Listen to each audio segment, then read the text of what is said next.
আমরা তো যোগ্যতা সম্পন্ন, আমরা তো প্রিলিমিনারি লিখিত ভাইভা ফেস করে আসছি।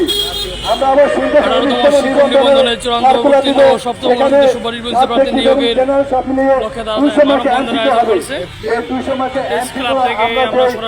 প্রিলিমিনারি লিখিত এবং ভাইভা ফেস করে এসেছি, দুইটা কিন্তু এক হবে না। আমরা যোগ্যতা দিয়ে অর্জন করেছি, কিন্তু ডিভাইস পার্টির আদলে কি আমরা সেখানে যোগ্য মেধাবী ছাত্ররা মেধাবী যে শিক্ষক হবে তারা কি আসলে যোগ্যতা অর্জন করতে পারবে? ডিভাইস পার্টির আদলে মেধাবীরা চাকরি হারাচ্ছেন। এনসিক পরীক্ষাতে ডিভাইস পার্টির জন্য, মেধাবীদের জন্য না। তা আমাদের এই লিখিত প্রিলিমিনারি ভাইভা ফেসটা আসার পর আমাদের চাকরি হবে না, এটা হতাশাজনক, দুঃখজনক। আমি শিক্ষামন্ত্রী শিক্ষা সচিব আইনসির কাছে অনুরোধ জানাচ্ছি, অতি শীঘ্রই আমাদের নিয়োগের ব্যবস্থা করে দেওয়া হোক। আমাদের বেকারদের নিয়ে তামাশা করা চলবে না। আমরা প্রত্যেকে এখানে নিয়োগ তরুণ যুবক, আমরা এই তরুণ যুবক যদি আমাদের নিয়োগ দেওয়া হয়, আমরা এই সমাজকে এই বাংলাদেশের শিক্ষাকে আমরা আধুনিক শিক্ষায় এই সমাজকে গড়ে তুলতে পারবো। আমাদের এই তরুণ শিক্ষক সমাজকে প্রতিনিধিত্ব নিয়োগ দেওয়া হোক। প্রিয় ভাই ও বোনেরা, আজকে আমরা একটি মানব বন্ধনের জায়গায় আমরা গতকালকে আমাদের শিক্ষামন্ত্রী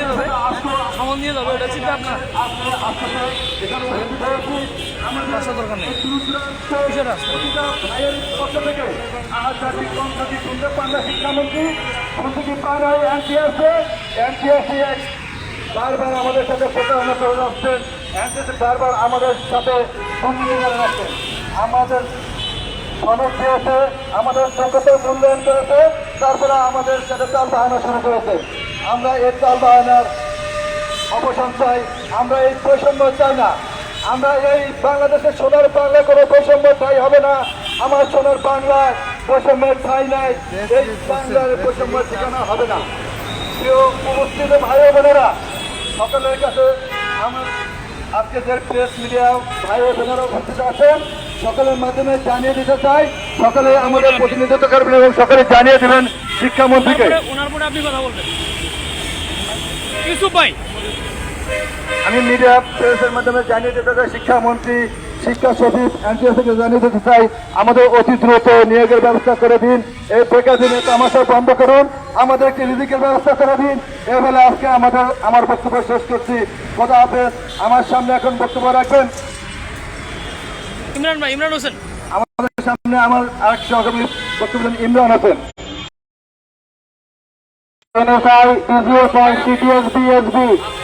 প্রিন্ট মিডিয়া ভাইরা যারা আছেন সকলকে আন্তরিক অভিনন্দন ও শুভেচ্ছা জানাচ্ছি। কিন্তু নিয়োগ দেওয়া হয় নাই। পৃথিবীর ইতিহাসে এমন কোন নজির নেই যেখানে 3 ধাপে পাশ করার পরে তাদেরকে সুপারিশ করা হতে বঞ্চিত করা হয়। আমরা বঞ্চিত। আমরা কোন রাজনৈতিক দলের প্ল্যাটফর্মে আসি নাই, কোন রাজনৈতিক দলের পক্ষ থেকে আসি না এখানে। আমরা কোন রাজনৈতিক দলের এজেন্ডা বাস্তবায়ন করার জন্য এখানে দাঁড়াইনি। আমরা স্পষ্টভাবে দৃঢ় কণ্ঠে বলতে চাই, আমাদের অধিকার আমাদের ফিরিয়ে দিন। শিক্ষামন্ত্রী আহসানুল হক মিলন স্যার বলেছেন যে যৌক্তিক দাবি অবশ্যই পূরণ করতে হবে, অবশ্যই পূরণের দাবিদার রাখে, কিন্তু তিনি আমাদের কান্নাকি দেখতে চান না। দায়িত্ব গ্রহণের অনেকদিন হয়ে গেল, কিন্তু এনটিআরসি এবং শিক্ষা মন্ত্রণালয়ের সচিব, যুগ্ম সচিব, অতিরিক্ত সচিব যারা এনটিআরসির সাথে প্রত্যক্ষ এবং পরোক্ষভাবে জড়িত আছে, তারা এ বিষয়ে কোনো কর্ণপাতি করল না। অথচ 27তম বিসিএসে তারা সুপারিশ বঞ্চিত ছিল, তাদের বয়স অনেক দিন হয়ে গেছে, পার হয়ে গেছে, তারপরে আমাদের মতো তরুণ এবং মেধাবীদের নিয়োগ দেওয়া হয় নাই। এটা জাতির জন্য অত্যন্ত লজ্জাকর বিষয়। আমি এনএসআই ডিজিএফআই সিক্রেট সিএসবি তাদের দৃষ্টি আকর্ষণ করছি।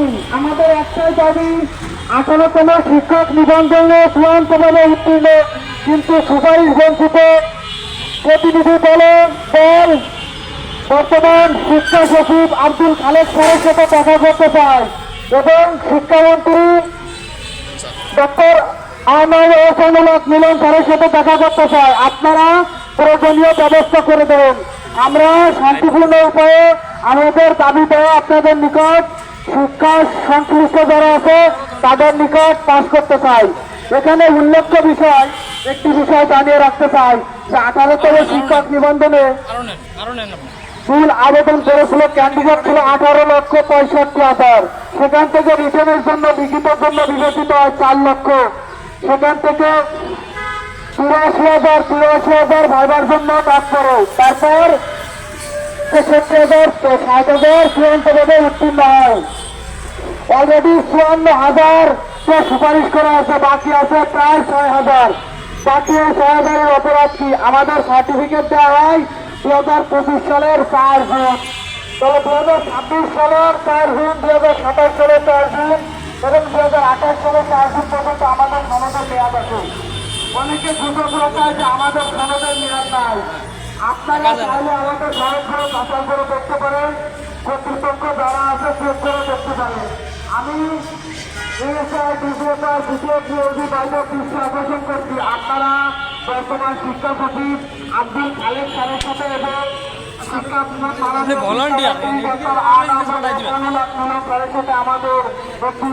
সাক্ষাতের ব্যবস্থা করেছেন। আপনাদের সাথে আমাদের বিনীত অনুরোধ, আমাদের দাবি দেওয়া, আমাদের ভর্তি দাবি দেওয়া, সহায় দেওয়া তাদের নিকট কয়েকবার আমরা সারাদিনের মাধ্যমে প্রদান করেছি, কিন্তু তারা কর্ণপাতি করেনি। বর্তমান এনটিআরসি যিনি বেসরকারি শিক্ষক নিবন্ধন কর্তৃপক্ষ, এনটিআরসি যিনি চেয়ারম্যান রয়েছে আমিনুল ইসলাম, তার কাছে আমরা বারবার গিয়েছি, কিন্তু তিনি আমাদের সাথে দেখা করেনি। আমাদের সাথে দুর্ব্যবহার করে আমাদেরকে তিনি বের করে দেন।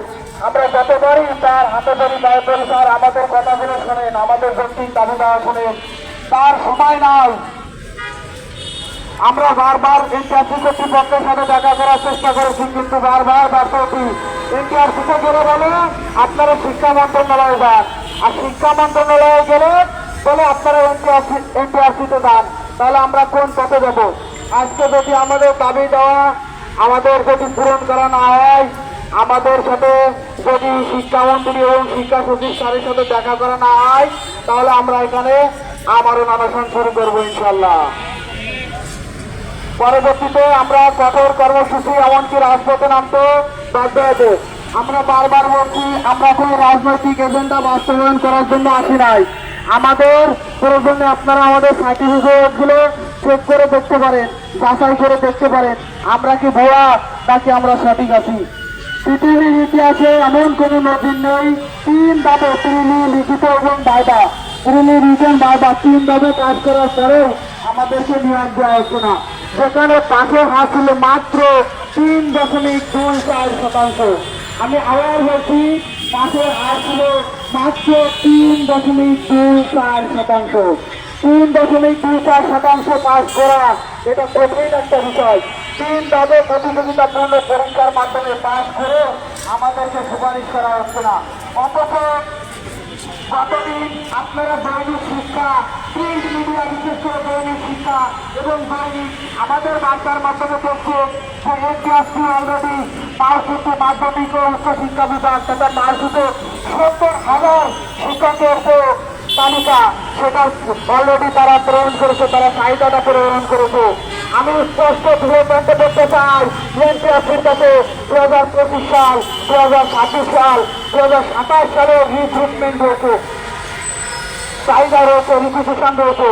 এই 3 বছরের শূন্যপদ থাকা সত্ত্বেও তারা শুধুমাত্র এই শিক্ষাকে ব্যবসার হাতিয়ার হিসেবে ব্যবহার করার জন্য, এই বর্তমান সরকারকে বিভ্রান্তিতে ফেলানোর জন্য কিছু কতিপয় আমলারা আছে, তারা তারেক রহমানের আই হ্যাভ এ প্ল্যানকে নস্যাৎ করার জন্য দ্রুততম বানচাল করার চেষ্টা করতেছে। আমরা দৃঢ় বলতে চাই, আমরা কোনো সরকার বিরোধী লোক না, আমরা কোনো রাজনৈতিক দলের এজেন্ডা বাস্তবায়ন করার জন্য আসিনি। আপনারা চাইলে আমাদেরকে যাচাই করে দেখতে পারেন। 3 ধাপ পাস করার পরেও আমরা বারবার বলছি, অলরেডি আপনারা ইতিমধ্যে প্রিন্ট মিডিয়া মাধ্যমে আপনারা দেখছেন, যে বিভিন্ন মিডিয়ার মাধ্যমে দেখছেন, যমুনা টেলিভিশনে দেখছেন, বিজয় টিভিতে দেখছেন, যে আমরা অলরেডি একটি সংবাদ সম্মেলন করেছিলাম কিছুদিন আগে। সাগররণী মিলনায়তনে ঢাকা রিপোর্টার্স ইউনিট সাগররণী মিলনায়তনে আমরা একটি সংবাদ সম্মেলন করেছিলাম। সেখানে আমরা উল্লেখ করেছিলাম, সেখানে অধ্যক্ষ দেলোয়ার হোসেন আজিজি স্যার আমাদের মাঝে ছিলেন। তিনি শিক্ষামন্ত্রী এবং শিক্ষা সচিব আজকের খালেদ স্যারকে অনুরোধ করেছিলেন যে এই যে মাসুম যারা তরুণ তরুণীরা রয়েছে তারা উদ্গ্রীব হয়ে আছে শিক্ষকতা পেশায় নিয়োজিত করার জন্য। কারণ teaching is a noble profession.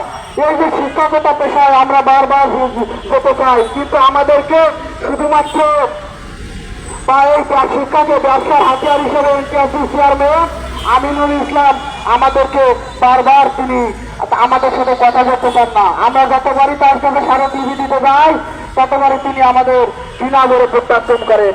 তিনি তার কাছে যখন বলা হয় যে স্যার ৫৪,০০০ যখন সুপারিশ করতেন বাকি ৬,০০০ সুপারিশ করেন, তিনি বলেন রাষ্ট্রের আমাদের ইনকাম বাড়াতে হবে, রাষ্ট্রের রাজস্ব বাড়াতে হবে। আমি সরকারের কাছে বলতে চাই জনাব আমিনুল ইসলাম এনটিআরসি চেয়ারম্যানকে NBR national board of revenue চেয়ারম্যানের দায়িত্ব দেওয়া হোক। তাহলে দেখবেন রাজস্ব কি পরিমাণ বৃদ্ধি পাচ্ছে। শিক্ষাকে হাতিয়ার হিসেবে, শিক্ষাকে ব্যবসা হিসেবে তার করে বর্তমান প্রধানমন্ত্রী তারেক রহমানকে একটি বিভ্রান্তিকর অবস্থান এই স্বৈরাচারের পশুরের মধ্যে ফেলতে যাচ্ছে। স্বৈরাচার আমাদের মাঠ থেকে বিদায় নিয়েছে, পঁচিশ সরকার বিদায় নিয়েছে, কিন্তু স্বৈরাচারের যে প্রচারতারা সেই স্বৈরাচারের বছর এনটিআরসিতে এখনো বেশি আছে। যদি আজকে আমাদের দাবি দেওয়া আমাদের জনাব আব্দুল খালেদ স্যার, মাননীয় শিক্ষা সচিব এবং মাননীয় শিক্ষামন্ত্রী ডক্টর আহমেদ স্যারের কাছে আমাদের দাবি দেওয়ার জন্য মিটিং করিয়ে দেওয়ার ব্যবস্থা না করে তাহলে আমরা রাজপথে বাধ্য হবো। প্রয়োজনে আমরা অনশন কর্মসূচি পালন করতে বাধ্য হবো। আমরা আমাদের অধিকার ফেরত চাই। আমি বারবার বলছি যে কোনো রাজনৈতিক এজেন্ডার জন্য আমরা আসিনি, কারণ আমাদের সনদ আমাদের হাতিয়ার। কথা বলতে হবে তো আপনার, আসেন আসেন ইমরান ভাই, ক্লান্ত হবে না, সামন দিয়ে যান, আজকে আমাদের দাবিতে ফ্রেম করে আমরা কথা বলতে হবে তো।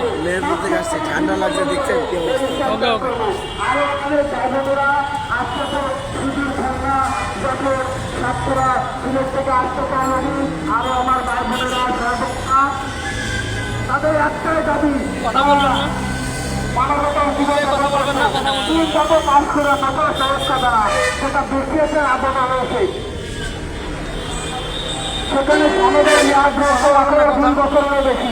আমি উদ্দেশ্যে বক্তব্য করতে চাই, যারা শিক্ষা সংশ্লিষ্ট আছেন আপনারা আমাদের দাবি দেওয়া মেনে নিন। আমরা 10 মিনিটের ব্যবধানে স্টার ত্যাগ করবো। আমাদেরকে আমি আবার বলতে চাই এনএসআই ডিসিএফআই সিকিউরিটি টিভি যারা আছেন সংশ্লিষ্ট শিক্ষা মন্ত্রণালয়ের সাথে কাজ করেন, তারা মাননীয় শিক্ষা সচিব আব্দুল খালেদ স্যার এবং মাননীয় মন্ত্রী ডক্টর আহমেদ মিলন স্যারের সাথে আমাদের টাকার মিটিং করার ব্যবস্থা করে দেন, সাক্ষাৎ করার ব্যবস্থা করে দেন। আমরা আমাদের ব্যক্তির দাবি দেওয়াগুলো পেশ করতে চাই এবং আমাদের এবছরে এই মাসের ভিতর যেন আমাদেরকে সুপারিশ করে আমাদের পবিত্র শিক্ষাঙ্গনে যাওয়ার সুযোগ ব্যবস্থা করে দেয়।